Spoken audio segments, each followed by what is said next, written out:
our friend Jeff Boudreau, who is our executive director here at Power and Systems, and he's going to get us started.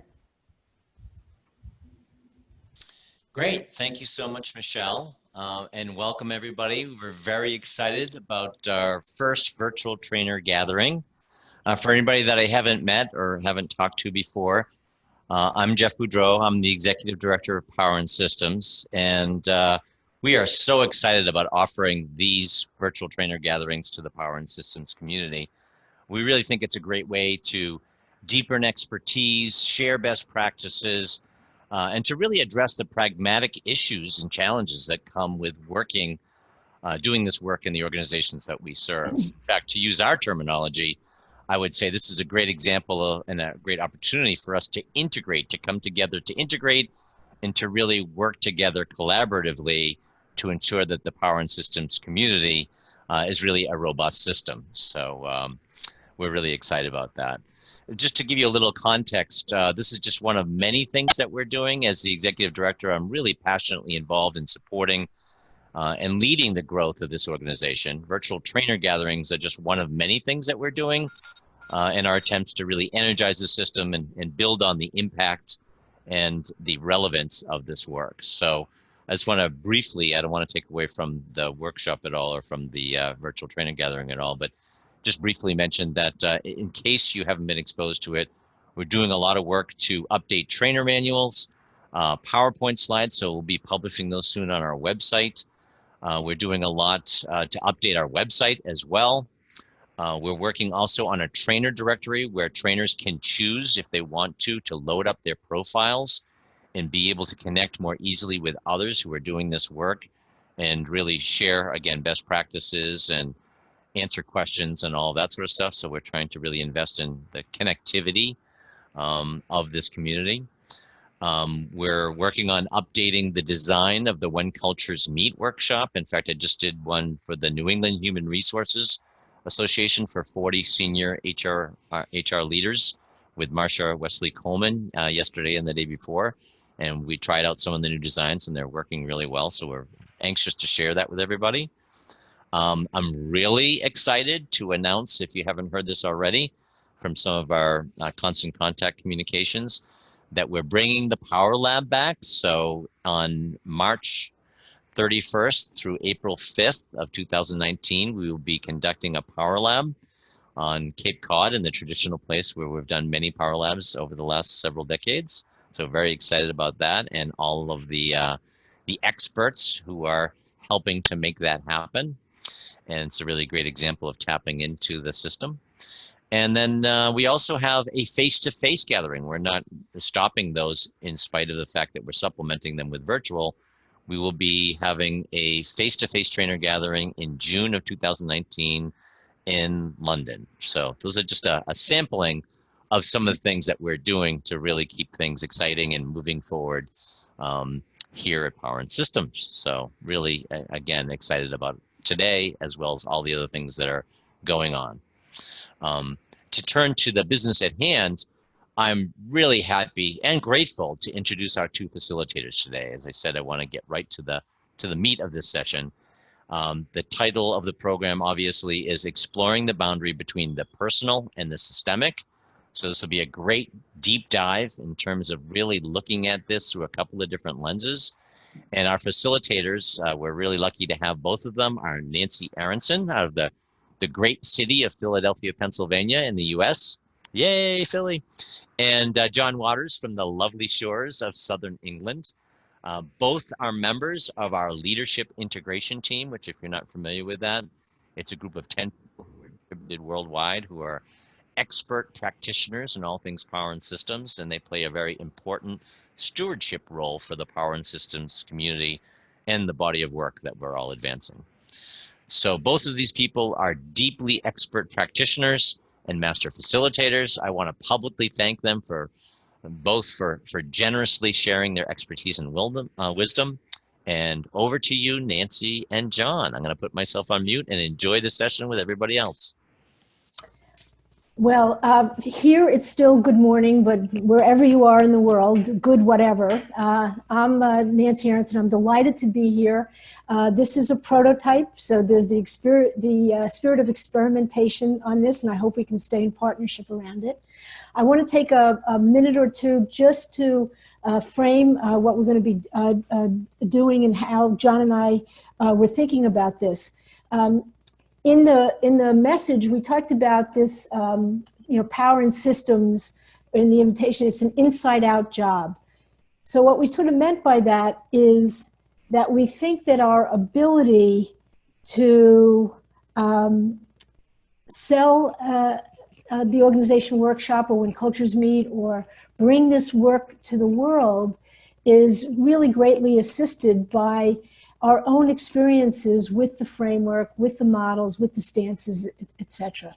So, so we thought that we could use this session as an opportunity to think about how we've personally connected to the work, how we have seen the patterns play out in our lives and in the systems that we work in, how we've taken and enacted the leadership stances, how we've made sense of this work.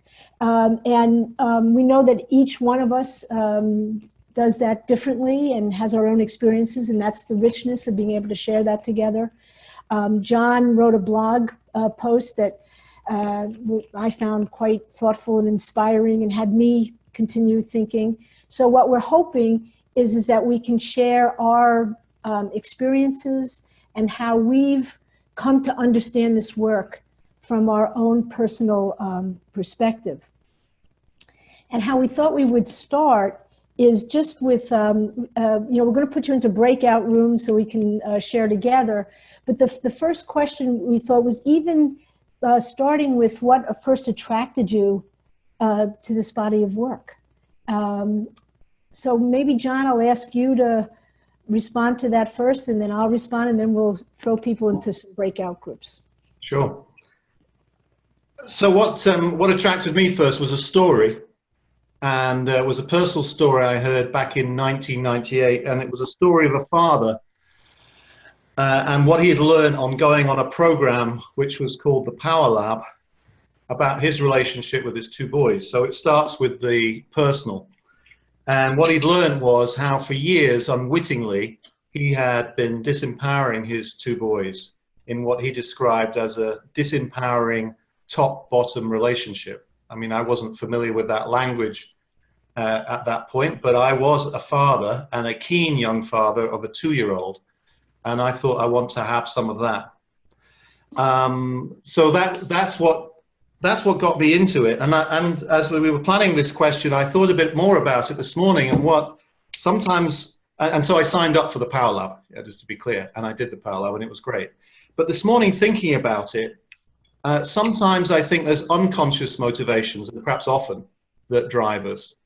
And so what really crystallized was there was also a systemic motivation, as well as wanting to be a good father. There was also a sense that this man's story echoed something of my own experience of fatherhood, of being fathered, and something that I wanted to shift, which was a sense of the unproductive power struggles. I think in any relationship, there's always power, but that unproductive power relationships, and also a sense of emotional distance of father to young son, to young man. So I'm very grateful to PricewaterhouseCoopers, who was my employer at the time, for funding me on the Power Lab and helping my fathering. Of course, I made a business case for this. But also I realized that it's, as well as personal, it is also systemic. Unconsciously, I wanted to shift something in the way that I fathered. And you know, obviously for the final view on that, you'd have to ask my 3 children, Benedict, Dominic, and Iona, who are now young men and women. But I certainly feel that within the realm of imperfection and fallibility, which is human relationships, we're closer and it's more empowering. So it started for me personally. Thanks, John. You know, I was thinking about this question too. Obviously, this is what we knew we were going to ask it. And I had heard about this body of work. I had read the book, Seeing Systems, and a colleague, Marilyn Sifford, said to myself and my business partner, go get the training before Barry retires. And this was in 1999, right? So we went to the training, and Brenda, I see you're there and you're laughing because you were in the group, and I think what first attracted me to this work was it was a set of lenses for looking at what's happening without pathologizing people, right? So it just seems so constructive as a way to move through conflict, as a way to stay in partnership, as a way to see what's happening as just not so personal. And so I think my inclination in the world is to keep moving, and how can we move forward? And this became a set of lenses that I was like, this is amazing. And the other thing that also struck me, which probably tells a little bit too much about myself, was that it didn't seem that hard to grasp. Like I could understand it quickly, and I knew I could study it for a lifetime. So that's also what attracted me to the work. So, in the spirit of experimentation, we are now magically going to go into breakout rooms to give you the opportunity to share with a few other colleagues your experience, your name, what certifications you have, or your connection to this body of work, and what first attracted you to the ASHRI material. So what's going to, so thanks. We're going to take this, I'm going to say like another level. And in the second part of our conversation, we want to pick up the three questions we raised maybe in the invitation. And the next is thinking about this in terms of some storytelling about how we have used ourselves, or one question: how do we use ourselves and our work as an instrument to sense the system?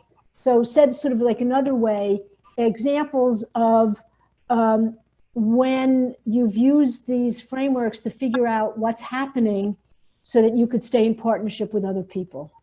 So that might be one example.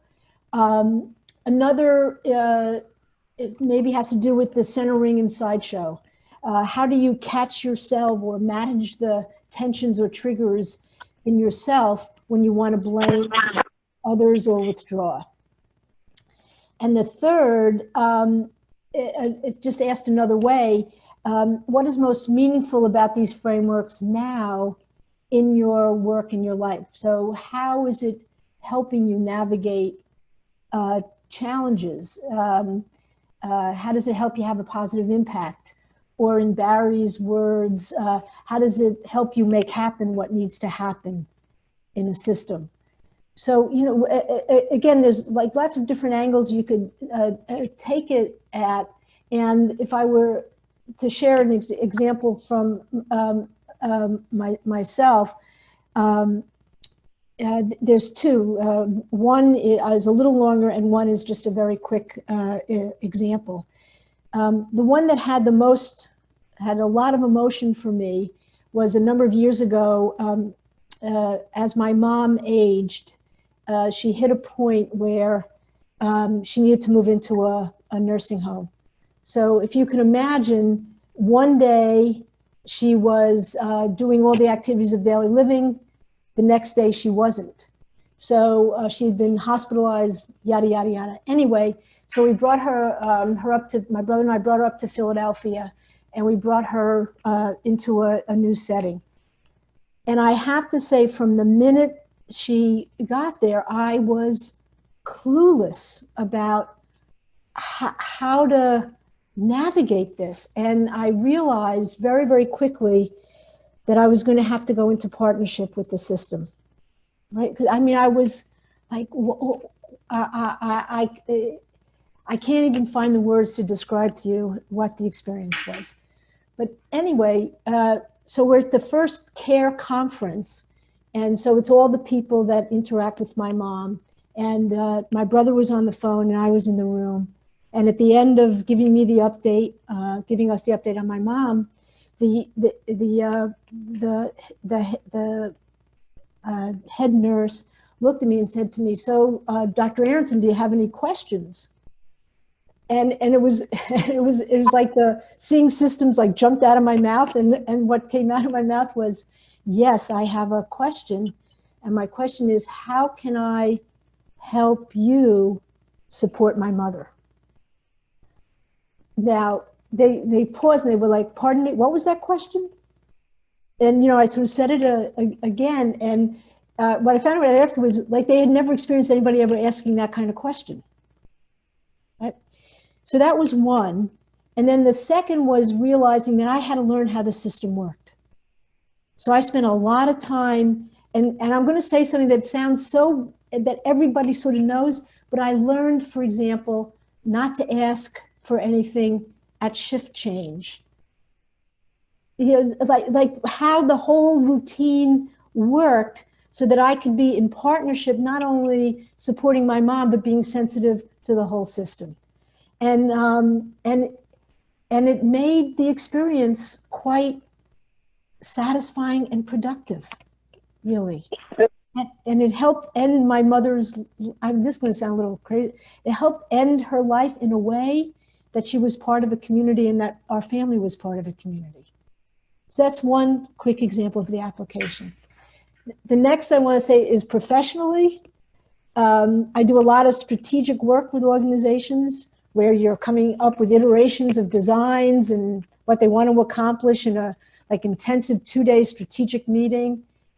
And every once in a while, I don't know if any of you have ever experienced something like this. There's a lot, you get pushback and you navigate and it's iterative. And every once in a while, somebody or a couple of people say something and you're like, in your mind going, are you kidding me? And like what also go through my mind sometimes is, maybe I'm getting too old for this. Maybe it's time,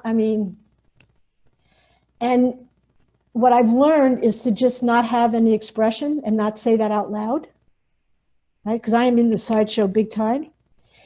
But what I know deep is if I can step back and really listen to what's being said, there's always something that the client knows that I need to really understand. So the value of the framework for me is, yeah, am I in the sideshow in my head? Yes, I am. No, there's no question. But then I'm able to step back from it and say, in the spirit of partnership, they know their system better than I do. So what's being said that I really need to hold on to? So again, I find this framework just so helpful for staying in partnership, and also I don't know what the right word is, being my better self in public. So I'm always very grateful for that. So that's my example. John, do you want to maybe share yours? And then, what, if you're getting the idea, then we're going to send you back into breakouts. Yeah. Okay, so my story, the first one that comes to mind is a current one in a community setting. And of the 3 questions that we highlighted for our breakout discussions, it's the one about triggers, about tensions in yourself where you want to blame or attack others, or where you want to withdraw. And in part of my unpaid work, I set up a Center for Spirituality in Brighton. It's been running for about 9 years, Brighton in England, where I live. It's a small, relatively small affair. It has a few hundred people. We have weekly events and monthly events, really around spiritual development. And so I co-founded it with my wife. So in that sense, I'm top. But we're nested in wider system. And somebody came into the wider system who has different visions and ideas about a year ago. And it occurred to me to, you know, because I, like many of us, want to apply these lenses in all the different domains of our lives, that I realized viscerally that I was bottom. Not that anything was happening, but if our visions parted, if that sense of partnership fragmented, that I was there in this particular structure due to the grace and favor of the top who was above me. And so in August, I had a letter. And in that letter, set out various requirements of how the center, would need to change to conform to the vision of the new top, and how I, as the leader of this center, would need to lead and behave differently. And the letter had a number of aspects which were triggers, if you like, were red hot buttons for me. And I think this is one of the things in leadership that we don't spend enough time on thinking about. What are those red hot buttons? But to give you a few of them, for me, was misinterpreting, and then how quickly we move from wondering if somebody's interpretation is willfully. I sort of had a sense of it. They're probably willfully misinterpreting this. It was also a political letter, so it copied lots of other people in and presented a very worrying picture of the center. And I thought, if I read this, I'd be worried about it. But it raised lots of issues which were like lack of accountability, acting without consideration of the whole, safeguarding issues about vulnerable people. And all of those issues I take seriously. So there was a lot of fodder for me to get very upset. And in fact, I did get very upset internally, angry, frustrated, sad, worried. And one of the things I think slowly over the years, and thanks to many people and many different practices, I've developed sometimes that capacity to notice what's arising. I mean, sometimes, like everybody else, I get engulfed. And I think Meg Wheatley in her last two books speaks very candidly about embarrassingly, about when she's got engulfed. But on this particular occasion, I could see them arising. And I could also feel that sideshow impulse to respond. You know, I can be political and clever too. I could write a very clever, articulate letter back and copy in all the other people. But I paused. I mean, that seems to me one of the interruptions. I paused and I reached out. And one of the things I've learned as being part of the leadership integration team is the value of reaching out to other middles. So I reached out to other trusted colleagues. And lo and behold, if you look at the situation from different vantage points, it looks differently. And if it looks differently, you feel differently.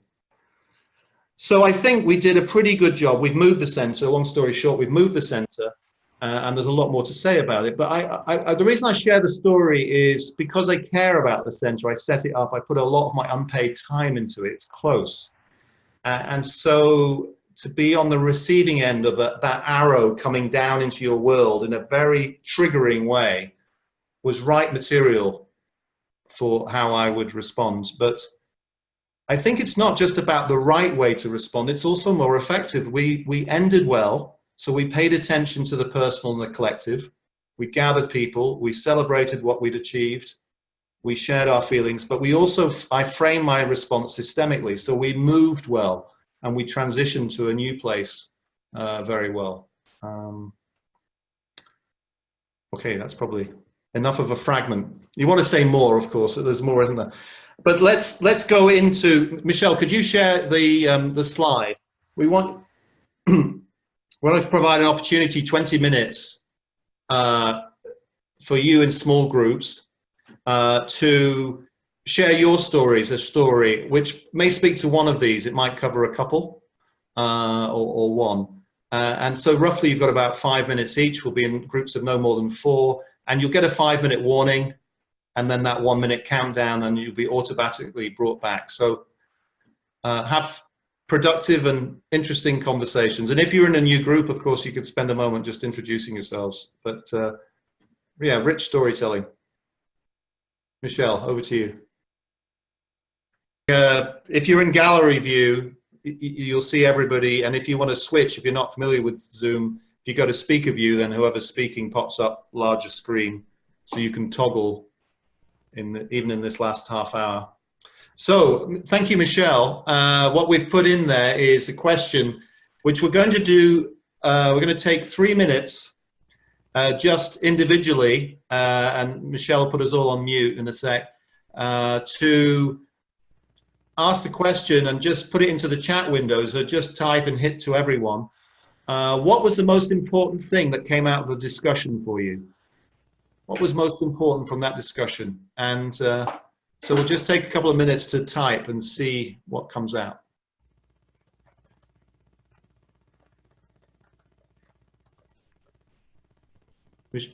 Nancy, you may want to go on mute. Oh, sorry.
So if you want to stop wherever you've got to, just stop typing. Michelle's going to put in the second question, and we're going to have 3 minutes to look back over what other people have typed. So you can just use the screen up and down key to what do you notice. So have a moment. Sometimes we type and we don't get a chance to review and digest. So what do you notice about the patterns of what matters in the work and what matters to us individually?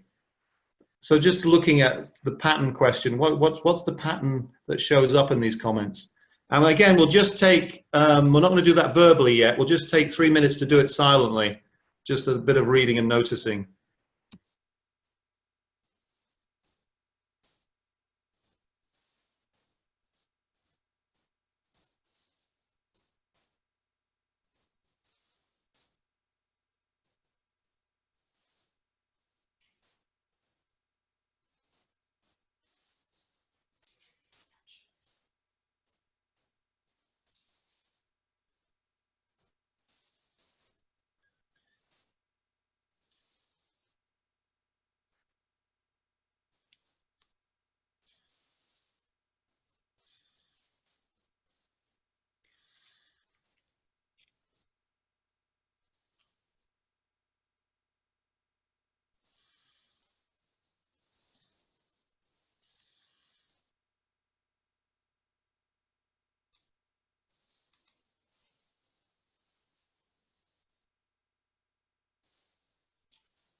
Interesting comments.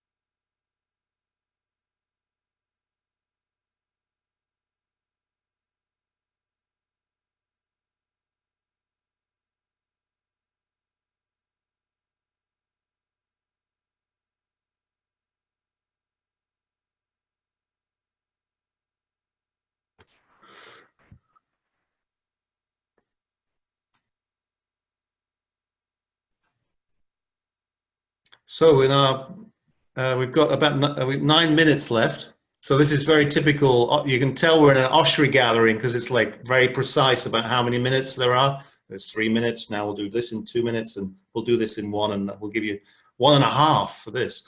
No. So we've got 9 minutes.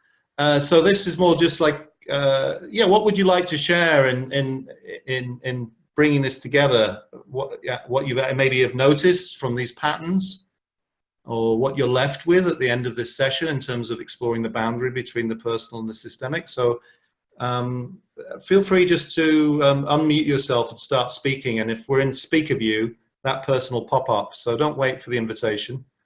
The floor is open. Hi, it's Andrew here. I'll go first if I can, and that's what I typed in there. It's just in our conversation with my breakout group, just the conversation about the importance of strengthening, building the we, and letting go of the need, the desire, the striving to build up or protect the I. This is Helen in North Carolina, and I'm struck with gratitude that we are beginning to use this kind of technology to do this work. We have participants here from all over the world. It's amazing that this was organized and it's working, and I've got my fingers and toes crossed that we continue this. Beautiful. This is Jackie Toms from the UK. This is my first connection to this community, and I've got a real sense of like that growing desire for this richness of this material that I can sense in these different people I've spoken with, and I really want more of that depth. So thank you all for hosting.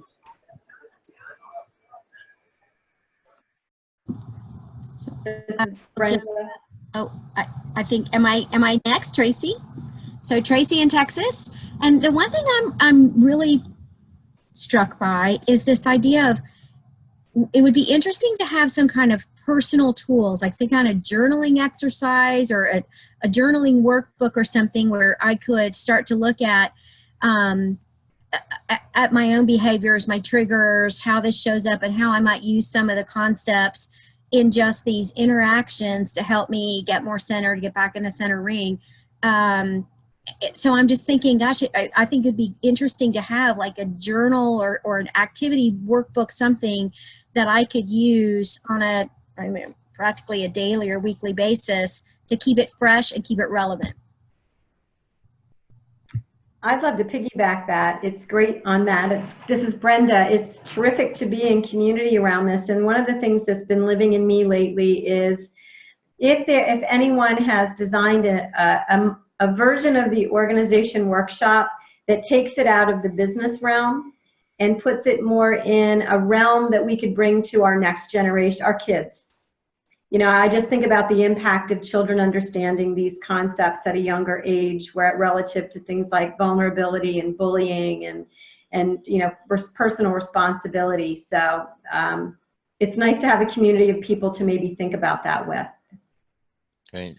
Brenda, this is Jeff just chiming in on that issue. I'm sure there's others as well, but I had a conversation recently with Phil Cady, who's not on the call today, but one of the members of our leadership in what we call the LIT, Leadership Integration Team. And he's done a lot of work with the OW as well as When Cultures Meet with high school age and even younger. Awesome. So great. Might be worth connecting with him about that. And Great. while I'm on the mic, I'll say, I was struck by how universal the experiences that these conversations and questions were in terms of what they raised in my small breakout group. But then even as I saw all the comments being made, someone even mentioned, I think it was James Phillips, mentioned the universality of this. And so I'm struck by how this really does tie us together in such a powerful way. And then I can build on all three of you. I also ran it recently at an elementary school level, and it was one of the better ones I've ever done. So happy to share the small tweaks we made there. And then, yeah, I think building with Tracy, and Helen too. I appreciate the light structure and design to the workshop and the discussion here. So thank you for bringing us together, and happy to be a part.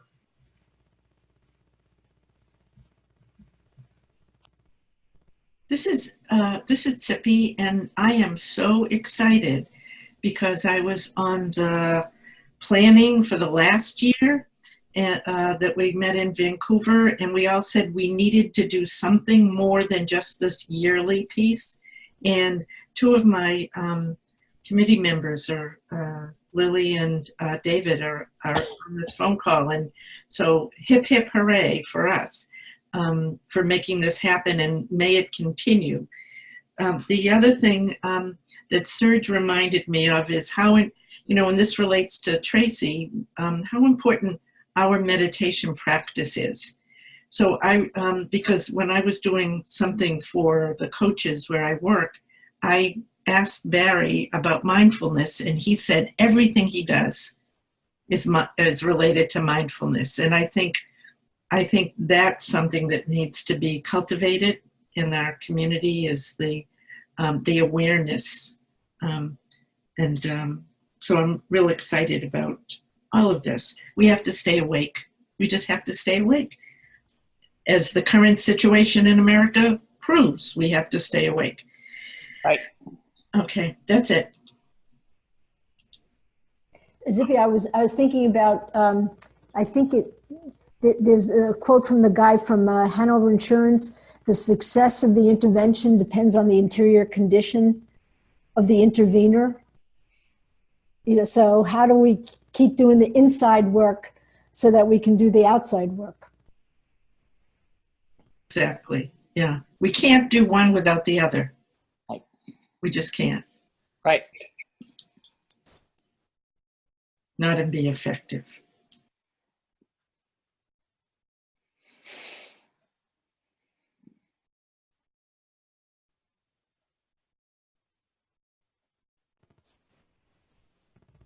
This is Lily, and Zippy, if I can leverage off of your comments, I wonder if there is a quorum we might want to pull together, maybe using a similar format, to talk more about mindfulness in the, in any of the programming and the practice of the OW.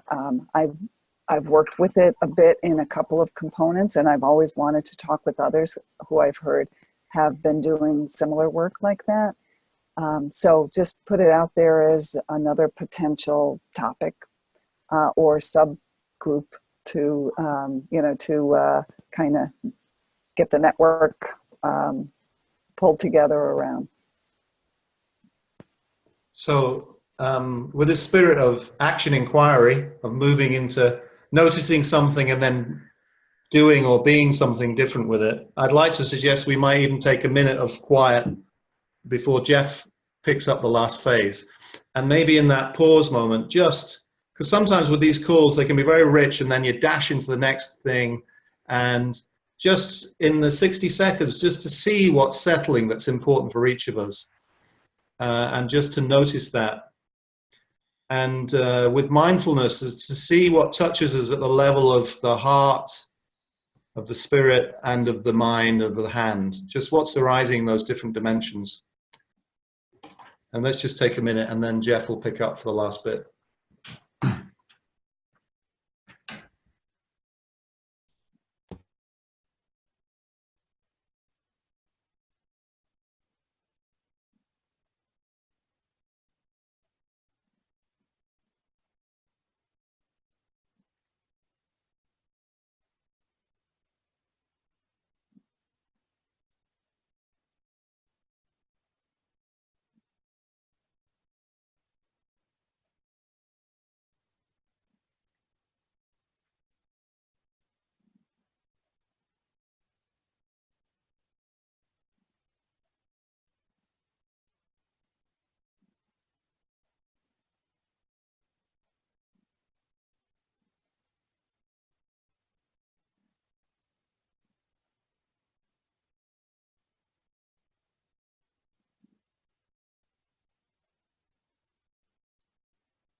So Jeff. Yeah, thanks, Sean. So I said at the beginning of this program, I was very happy and grateful for both Nancy and for John.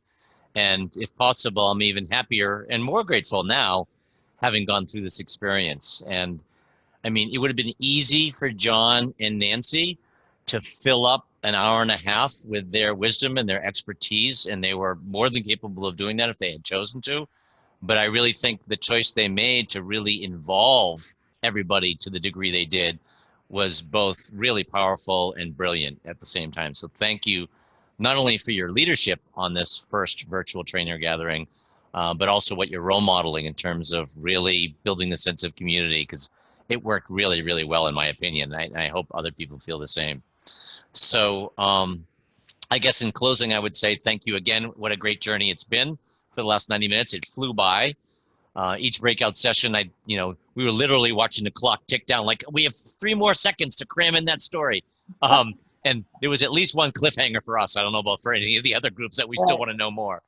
But in any case, I want to say a couple of things. One, again, thank you to both Nancy and John and everybody who participated. Thank you for coming together as a community. I know you have a lot of other things you could be doing with your time, and I really consider it a gift that you chose to be here with us today. Number 2, if you like this, come back, tell your friends, bring your friends back. The next virtual trainer gathering we have is on October 18th. It's from 4 p.m. to 5:30 p.m. Eastern Standard Time. And the session is entitled Sales and Marketing Strategies for the OW. So it's a really pragmatic look at how do you pitch it to your internal or external clients.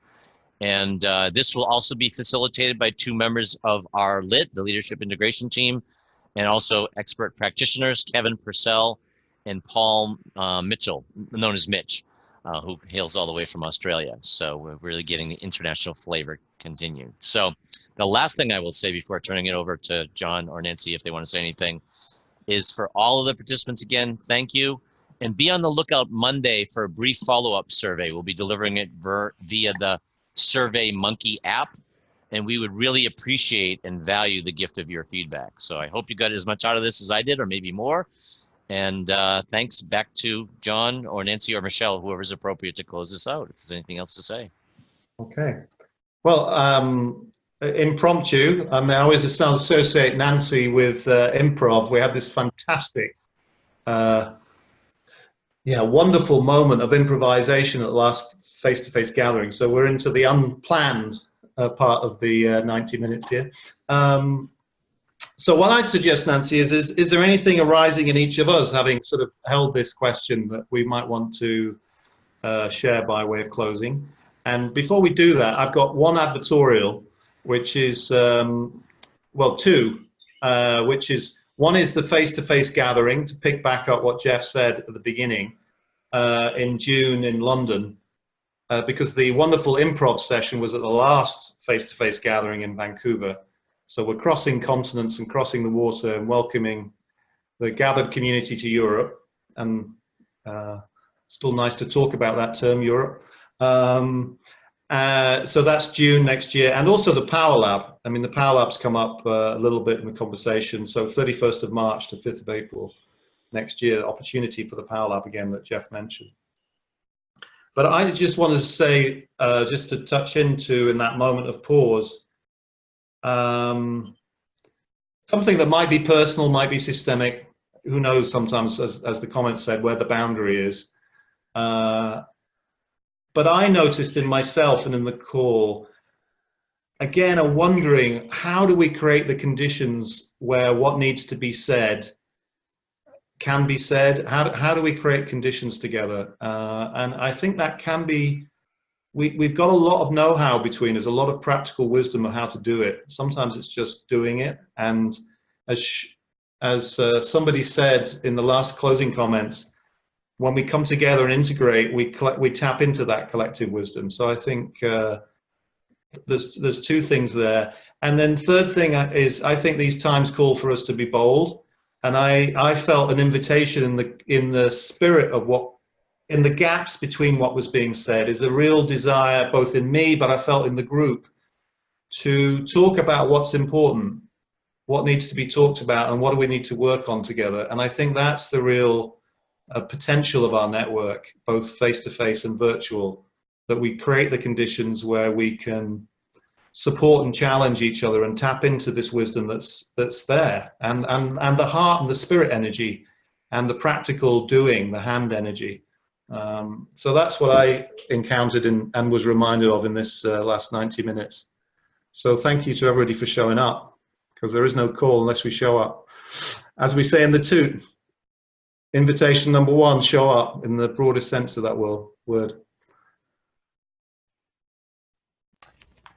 I just want to put in my 2 cents. One of the most exciting moments of this call for me was when I heard about the OW with the elementary school kids, and that thread about how do we bring this work to youth has been a thread for years. So I don't know what the possibilities are, but if I just following the momentum, maybe there's a gathering or a learn. You know, people who are interested in learning more about that could happen through a Zoom, because and then the mindfulness. Maybe there's a session on that. That, you know, perhaps what happens in these sessions is we get ideas for where there's some interest and energy to keep learning together. So that's what's exhilarating for me. Thank you.